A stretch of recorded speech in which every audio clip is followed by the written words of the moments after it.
오늘 말씀은 다음 세대의 신앙을 위해서 기도하라, 다음 세대의 신앙을 위해서 기도하라 라는 말씀으로 말씀을 전하도록 하겠습니다. 여러분, 여러분의 소원은 무엇입니까? 우리의 소원은 통일이기도 하지만 또 여러분의 소원은 무엇입니까? 하나님께서 여러분에게 기도를 들어주신다면 한 가지, 내가 기도를 들어주겠다 하면 어떤 기도 제목을 내시겠습니까? 오늘 한 권사님께서 감기가 오래되셔서 폐렴 증세가 있다고 해서 병원으로 가서 기도해 드리고 왔습니다. 4인실 병실에 딱 들어서자마자 뒷모습만 봐도 우리 권사님이겠구나 하고 딱 알았습니다. 어떻게 알았냐 하면 밥상 테이블 이게 딱 꺼내놓고 그 위에 성경책을 계속 누군가 읽고 계시더라고요. 그래서 제가 그 모습만 봐도 너무 반가워서 권사님 그다음에 손을 탁 잡아드렸더니 어머 목사님 하면서 너무 좋아하시더라고요.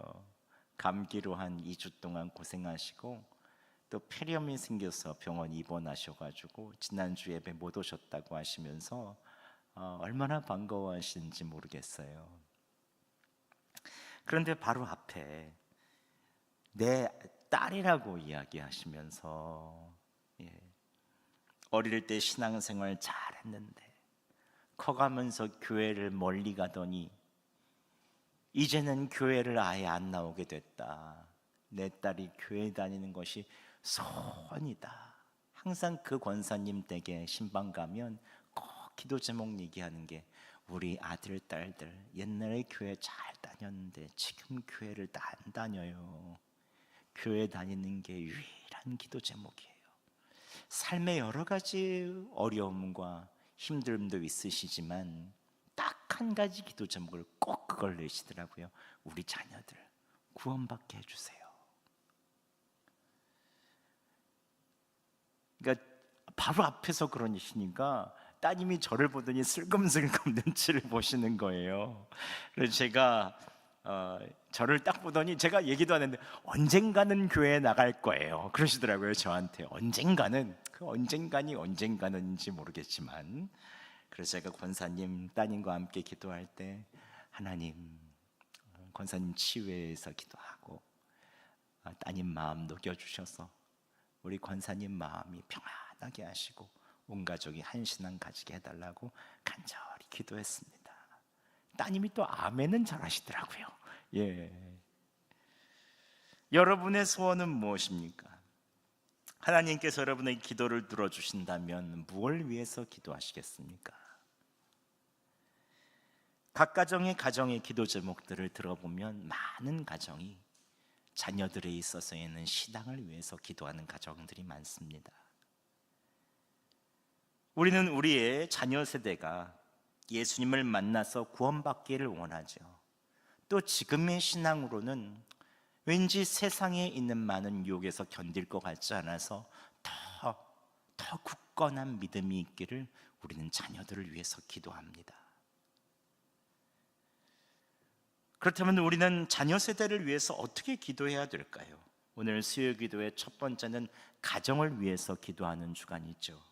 그래서 어떻게 우리 자녀 세대를 위해서 기도할 수 있을지 함께 오늘 본문을 통해서 살펴보도록 하겠습니다.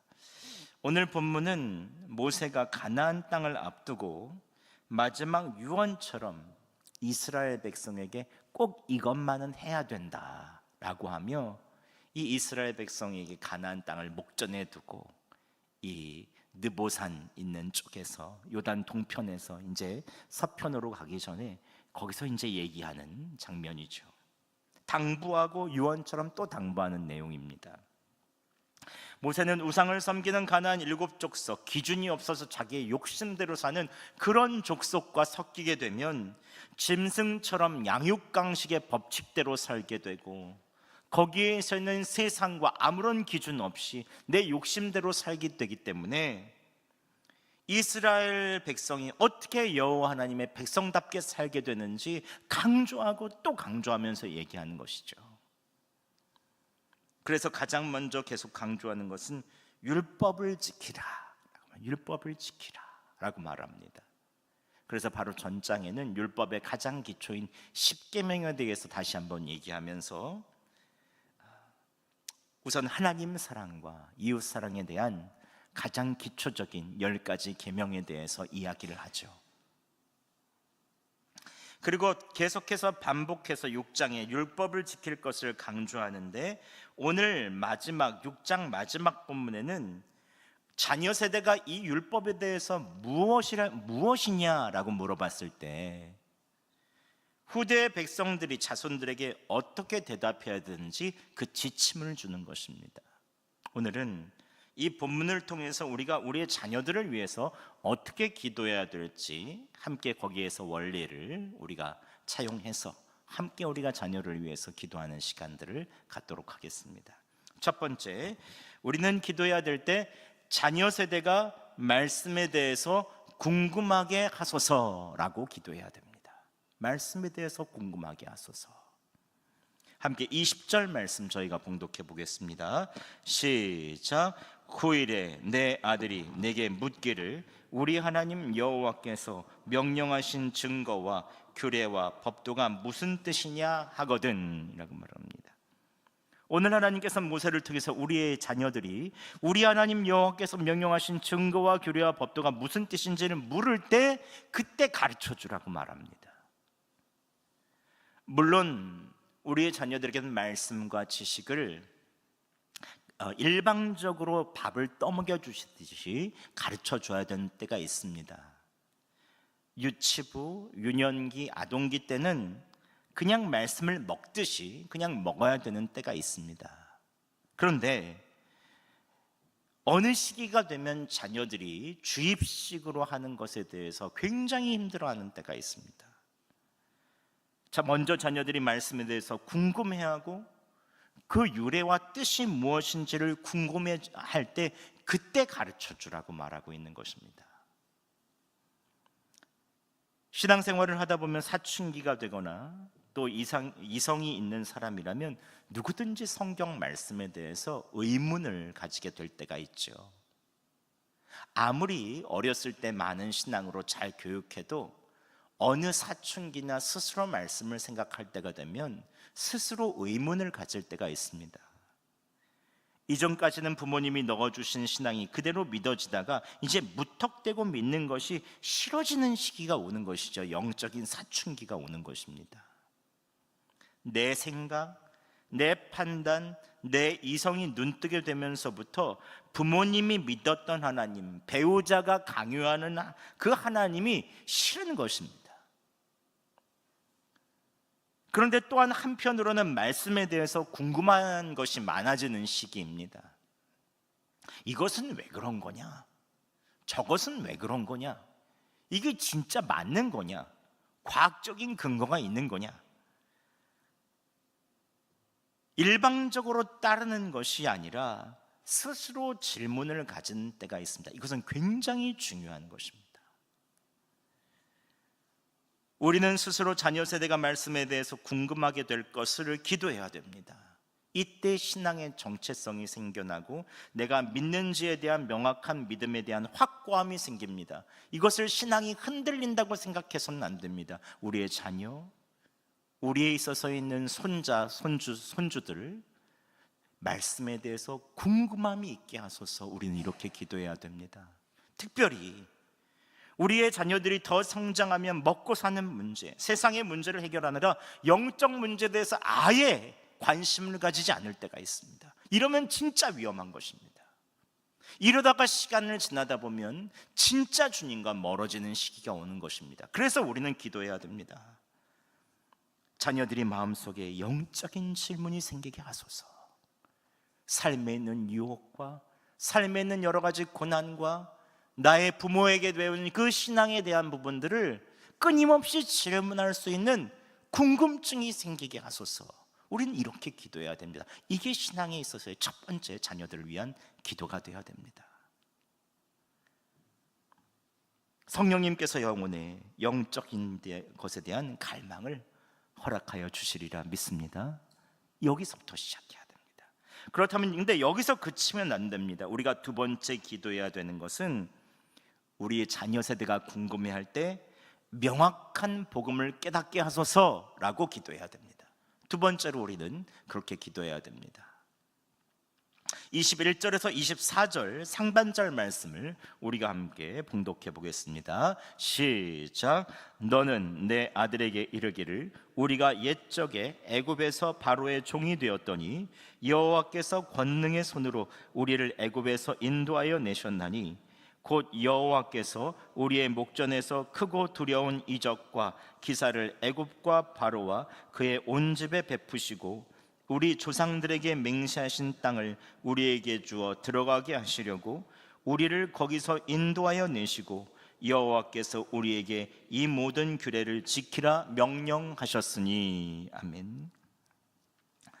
오늘 하나님께서는 모세를 통해서 이스라엘 백성들에게 여호와 하나님께서 이스라엘 백성을 구원하시기 전의 상태, 구원하시기 위한 과정, 그리고 어떻게 그 이유를 해나가야 되는지 명확히 말씀해 주십니다. 구원하기 전의 상태는 애굽에서 너희는 종이었다. 너희는 종일 뿐이었다. 그러나 어떻게 구원하셨는가? 근본은 종이었지만 여호와의 권능의 손에서 애굽과 애굽 왕의 왕의 바로에서 이적과 기적을 베푸셨고 맹세하신 땅을 우리에게 주어 들어가게 하시려고 거기서 인도하여 내신 것이다. 이게 두 번째 구원의 과정이죠. 그럼 마지막으로 인도하여 내신 이후에는 하나님의 백성답게 살기 위해서 이 규례를 주시고 지키라고 하셨다라는 것입니다.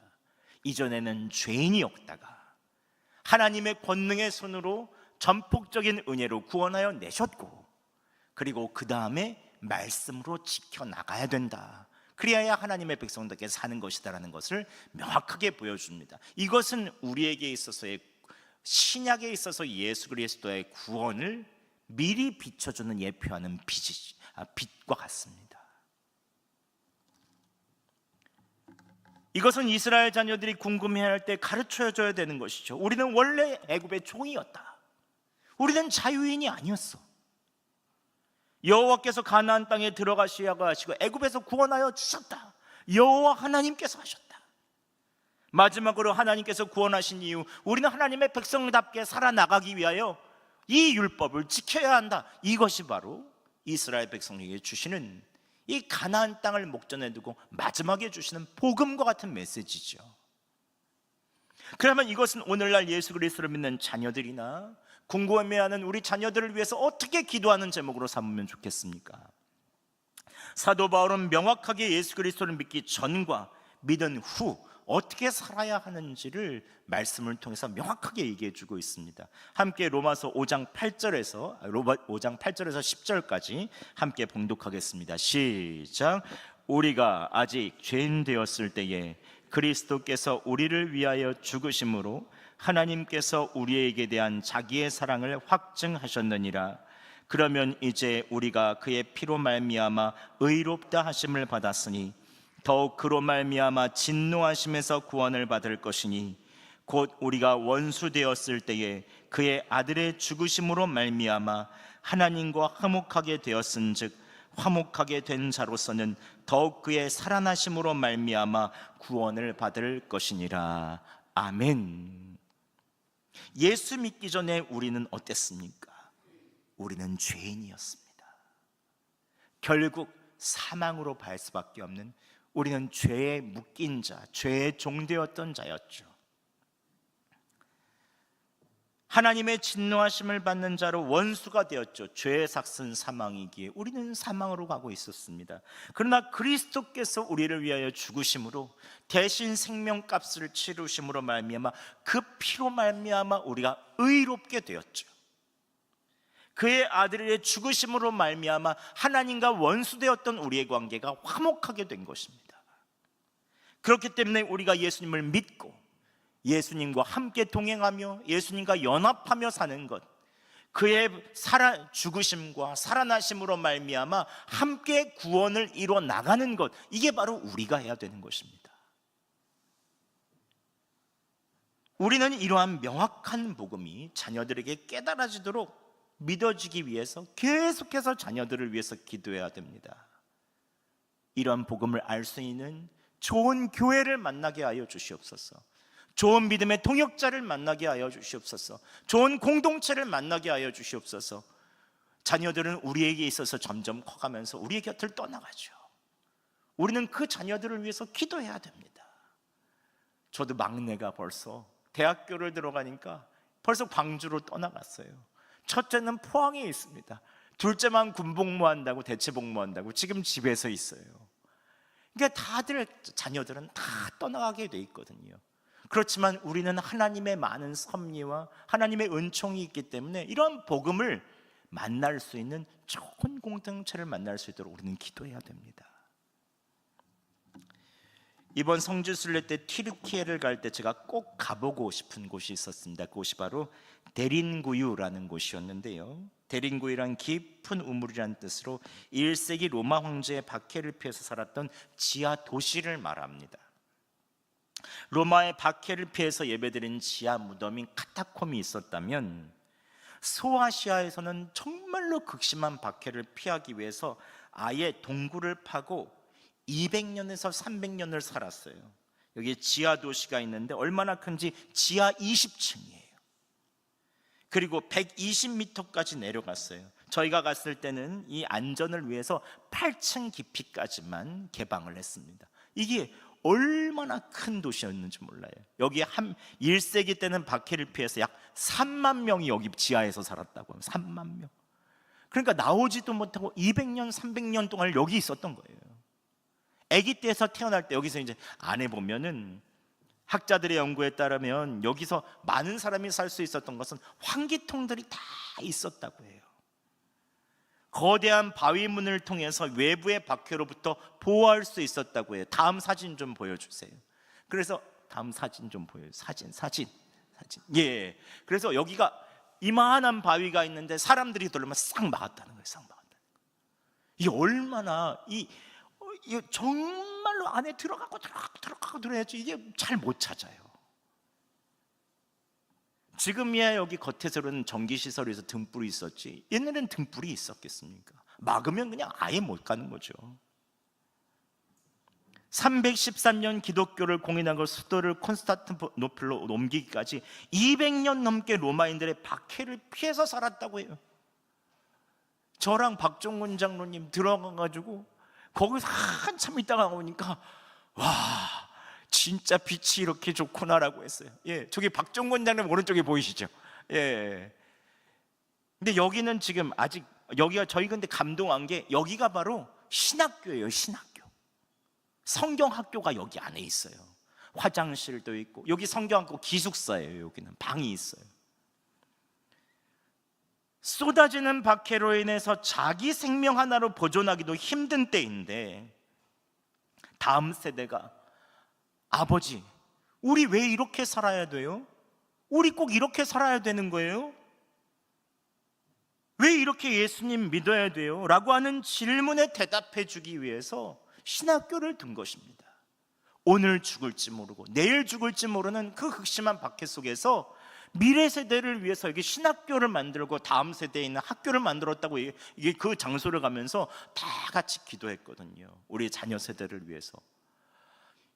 매일 요즘에 제가 아까도 찬양하면서 많이 느껴지는 게 이 터키 지역은 지금 모슬림들 때문에 저희 갔을 때 성지순례는 찬양도 못했거든요. 그렇게 부흥하고 사도 바울에 있어서에는 교회가 번성했던 그곳에 폐허만 남아있고 지금 모슬림의 땅이 되었던 그 땅을 보면서 우리가 찬양하는 것만으로도 얼마나 감사한 일인가. 다음 세대는 정말로 우리가 어떻게 기도해야 되는 것인가 굉장히 마음속에 깊은 마음이 오더라고요. 아까도 말씀드렸지만 우리의 자녀들은 대학생이 되거나 성인이 되면 대부분 집을 떠납니다. 함께 살더라도 부모가 다니는 교회를 떠나는 경우가 많죠. 그때 우리는 이렇게 기도해야 됩니다. 주님, 우리의 자녀들이 말씀에 궁금하게 하여 주시옵소서. 주님에 대해서 궁금할 마음을 주시옵소서. 또 이렇게 기도해 주셔야 됩니다. 말씀에 대한 궁금증을 해결해 줄 수 있는 좋은 믿음의 사람들을 만나게 하여 주시옵소서. 본질상 죄인이고 하나님과의 원수된 자이지만 하나님의 아들 예수 그리스도께서 우리를 위해서 죽으시고 하나님과 화목해 되었다는 이 복음의 진리를 명확하게 알고 가르쳐 줄 수 있는 그런 사람들을 만나게 하여 주시옵소서. 우리는 그렇게 기도해야 합니다.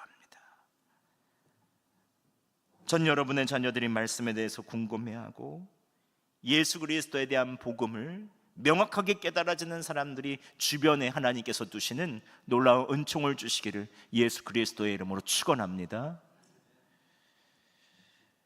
그런데 우리는 여기서 한 가지 더 기도해야 됩니다. 함께 24절과 25절 말씀 함께 우리가 봉독하겠습니다. 시작. 여호와께서 우리에게 이 모든 규례를 지키라 명령하셨으니 이는 우리가 우리 하나님 여호와를 경외하여 항상 복을 누리게 하기 위하심이며 또 여호와께서 우리를 오늘과 같이 살게 하려 하심이라. 우리가 그 명령대로 이 모든 명령을 우리 하나님 여호와 앞에서 삼가 지키면 그것이 곧 우리의 의로움이라 할지니라. 아멘. 말씀을 지킨다라는 것은 무엇입니까? 그 말씀 그대로 순종한다는 뜻이죠. 그래서 우리는 마지막으로 다음 세대를 위해서 기도할 때 말씀에 순종하는 세대가 되게 하소서라고 기도해야 합니다.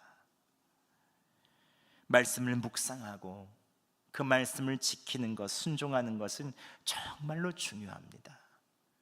왜냐하면 그 말씀을 단순히 그냥 윤리적으로 지키는 것이 아니라 그것을 순종하다 보면 말씀하시는 여호와 하나님의 심정과 여호와 하나님이 어떠한 분이심을 잘 알게 되기 때문에 그렇습니다. 순종하다 보면 그 안에서 사랑하시는 주님을 만나게 되고 순종하다 보면 나를 얼마나 아끼시는가 그 주님에 대한 그 마음을 경험하게 되죠. 그것으로 말미암아 오늘 이렇게 얘기하고 있죠. 우리 하나님 여호와를 경외하며 항상 복을 누리게 하시기 위함이다. 그 말씀을 지키고 순종하면서 복을 누리게 되는 것이죠.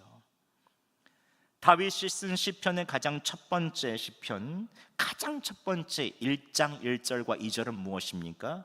함께 저희가 한번 봉독하겠습니다. 시작.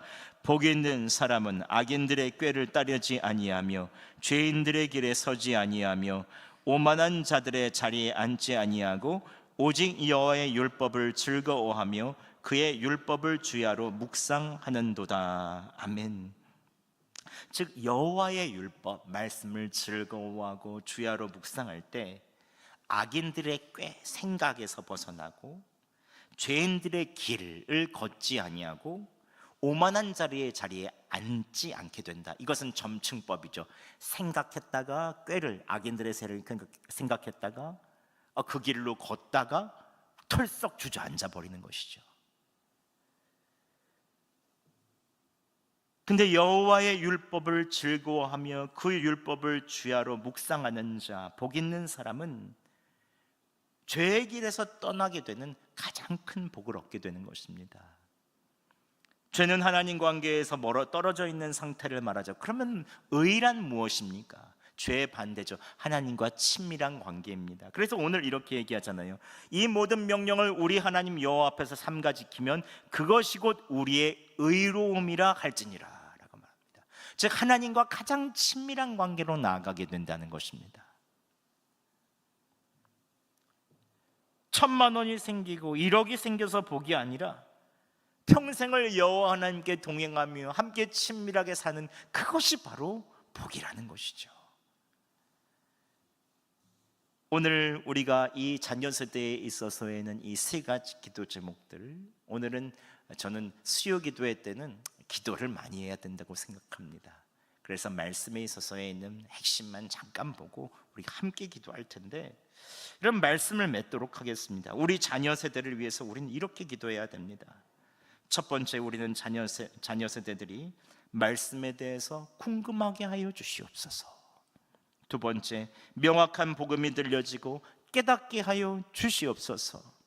복음을 아는 주변의 사람들을 붙여 주시옵소서.